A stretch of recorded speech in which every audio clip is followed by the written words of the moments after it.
جہنم میں جانے کے لیے زنا کرنا پڑے گا، بڑی مزیدار چیز ہے۔ جہنم میں جانے کے لیے جھوٹ بولنا پڑے گا، کتنا مزہ آتا ہے، پیسے مل جاتے ہیں جھوٹ بول کے۔ جہنم میں جانے کے لیے ابا اماں کا احترام نہیں کرنا پڑے گا۔ عورت کے لیے جہنم میں جانا بہت آسان، ایک کام بتاؤں وہ کر لے تو بغیر حساب کتاب کے جہنم۔ خواتین اگر جہنم میں جانا چاہتی ہیں اپنی ڈائری میں نوٹ کر لیں، اتنا آسان کام بتا رہا ہوں، گارنٹی ہے جہنم کی۔ وہ ہے شوہر کا دل دکھائیں اور شوہر کی نافرمانی کریں، شوہر کو خوش نہ رکھیں، کیونکہ نبی صلی اللہ علیہ وسلم نے فرمایا جس عورت کا شوہر اس سے خوش نہیں ہے وہ عورت جنت میں نہیں جا سکتی۔ بہت آسان ہے، اس کی ایسے کی تیسی کر کے رکھو،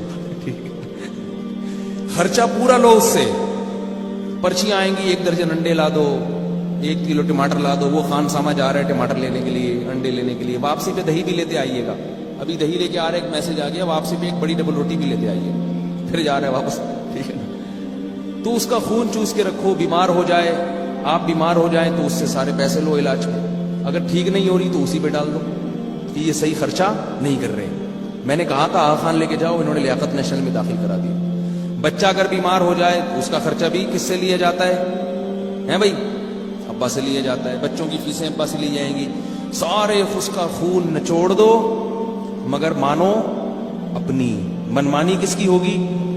بہت ہی شارٹ کٹ راستہ ہے جہنم میں جانے کا۔ اچھا خیر، زیادہ نہ ہو جائے گا۔ اور مرد کے لیے جہنم میں جانے کا پتہ ہے سب سے شارٹ کٹ راستہ کیا ہے اس زمانے میں؟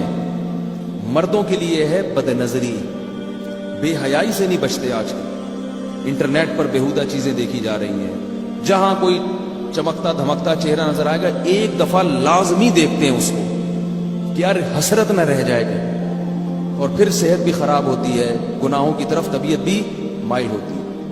تو یہ تو اللہ نے سب سے بڑی آزمائش مرد کے لیے عورت کو بنایا ہے، یہ قرآن میں ہے، زُيِّنَ لِلنَّاسِ حُبُّ الشَّهَوَاتِ مِنَ النِّسَاءِ، قرآن کے الفاظ ہیں کہ ہم نے لوگوں کے لیے یعنی مردوں کے لیے جو سب سے مزین چیز بنائی ہے وہ عورتوں کو بنایا ہے۔ سب سے مزین کا کیا مطلب ہے کہ چادر اللہ نے خوبصورت ڈالی ہوئی ہے، لیکن ہے کیا؟ وہ عذاب ہے، آگ ہے اگر حرام طریقے سے جاؤ۔ اب اس کا حل اللہ نے کیا بتایا؟ بھئی اتنی مزین چیز کو چھوڑے گا کیسے؟ تو اللہ نے فرمایا هل انبئکم بخیر من ذالکم، اس سے بھی زیادہ مزیدار چیز نہ بتاؤں؟ وہ ہے کہ اگر تم تقوی اختیار کرو گے تو جنت میں تمہیں حوریں ملیں گی، وازواج مطہرات، پاکیزہ بیویاں ملیں گی۔ تو یہاں مزے اڑا لو گے تو وہاں سے محروم، نہیں آ رہی نا بات سمجھ میں؟ اور وہاں اگر مزے چاہتے ہو تو یہاں نظر کو جھکاؤ۔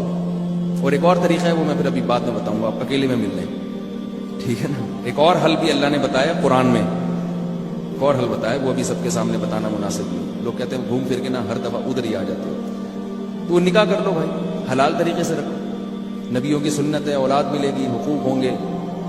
تو نظر کی حفاظت یہ بڑا اہم کام ہے، نظر کی حفاظت مرد کے لیے۔ عفیف اور پاک دامن لوگ آج کل چراغ لے کے بھی مشکل ہو رہا ہے تلاش کرنا، جو اپنی بیوی پر اکتفا کریں اور ان کی بیوی کو یہ اعتماد ہو کہ ہمارے شوہر کا ہمارے علاوہ کسی اور سے کوئی لنک نہیں ہے۔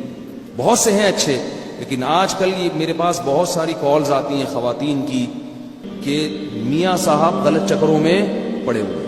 تو بھائی اپنے آپ کو ان چکروں سے بچاؤ۔ ایک خاتون بیچاری بہت پریشان ہے، UK سے فون کرتی ہیں، زندگی رو رہی ہیں کہ میرے میاں کو لت پڑ گئی ہے لڑکیوں سے، دوستوں کی، میرے بچے تباہ ہو رہے ہیں، برباد ہو رہے ہیں۔ میں ان بیچاری کو کیا کہتا، ان کو میں نے کہا صبر کرو، اس کو بڈھا ہونے دو، اپنے میاں کو کیا ہونے دو، بڈھا ہونے دو۔ ابھی جوانی کا جوش ہے نا، تھوڑے دن میں بڈھا ہوگا پھر دیکھو کیا ہوتا ہے، اور ایسا آدمی بڈھا بھی جلدی ہوتا ہے۔ ہر طرح سے بیچاری عورت نے سمجھا لیا، بچوں کا واسطہ دے دیا کہ ان کو بھی پتہ چل رہا ہے تمہاری حرکتوں کا، ان پہ کیا اثر پڑے گا۔ لیکن وہی بات ہے کہ لوط علیہ السلام کی قوم جس بدکاری میں مبتلا ہو گئی تھی، لوط علیہ السلام نے سمجھایا سمجھایا سمجھایا سمجھایا، تو اللہ قرآن میں کیا فرماتے ہیں؟ لعمرک انہم لفی سکرتہم یعمہون، اے محمد صلی اللہ علیہ وسلم، ہمیں آپ کی عمر کی قسم، وہ لوگ اس وقت بڑے نشے میں پڑے ہوئے تھے، ان کو لوط علیہ السلام کی باتیں سمجھ میں نہیں آ رہی تھی، بہت نشے میں مست تھے۔ جب گناہ انسان کے سامنے ہوتا ہے تو وہ نشے میں مست ہو جاتا ہے، پھر نہیں دیکھتا کہ کیا ہے، اللہ نے پھر کیسا عذاب دیا، فجعلنا عالیہا سافلہا، فرمایا ہم نے زمین کو اٹھا کے الٹا دے کے پٹک دیا، پوری قوم کو اللہ نے تباہ کر دیا۔ تو زانی سے اللہ کو بہت نفرت ہوتی ہے۔ یاد رکھو ہمارے معاشرے میں زنا بہت تیزی سے پھیل رہا ہے، بہت تیزی سے پھیل رہا ہے۔ میرے پاس کالز آتی ہیں، ایسا ہی نہیں کہہ رہا میں، بہت تیزی سے لوگ تو اپنے ہر چیز دل کی بات کر لیتے ہیں نا علماء کے سامنے، بہت تیزی سے زنا پھیل رہا ہے۔ اس کو اللہ کا واسطہ روکنے کی کوشش کرو، سختی کرو اپنے گھر میں، چچا پھوپھیزاد بہنوں کو بے پردہ نہ ہونے دو کزنوں کے سامنے۔ اگر آپ کا بیٹا چچا پھوپھیزاد بہن سے دوستی لگاتا ہے، پابندی لگاؤ اس پر۔ میرے گھر میں جب میرے چچا پھوپھیزاد بھائی آتے تھے، میرے والد صاحب کے بھتیجے ہوتے تھے، تو والد صاحب ہماری بہنوں کو حکم دیتے تھے کہ ان کے سامنے نہیں آنا ہے۔ غصہ کرتے تھے کہ ایسے بے محابہ کوئی نہیں آ کے بیٹھے گا۔